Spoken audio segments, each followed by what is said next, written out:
అత్యాధునిక సౌకర్యాలతో రిషికొండలో world class tourism భవనాలను నిర్మించామని ఏపీ మంత్రి రోజా అన్నారు.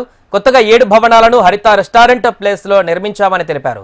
అందులో సీఎం క్యాంప్ కార్యాలయం ఉంటే బాగుంటుందని 3-మ్యాన్ కమిటీ సూచించిందన్నారు. సీఎం అంగీకరిస్తే అందులోనే క్యాంప్ కార్యాలయం నిర్వహిస్తామని తెలిపారు. రిషికొండలో ఆల్రెడీ హరిత రిసార్ట్స్ అని చాలా పాతవి ఉండేవి. వాటి ప్లేస్లో అత్యంత ఆధునీకరించి ఈరోజు వరల్డ్ క్లాస్ లెవెల్ అని చెప్పచ్చు. ఈరోజు 7 బిల్డింగ్స్ని నిర్మించడం జరిగింది. అండ్ చాలా శుభదినం ఈరోజు. మంచి టైంలో దాని గృహప్రవేశం కూడా చేయటం జరిగింది.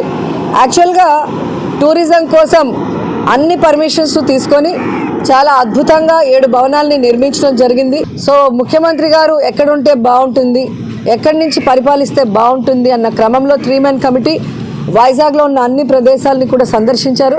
దాంట్లో ఇక్కడ ఉంటే బాగుంటుంది అని రిషికొండని ఫైనలైజ్ చేయడం జరిగింది.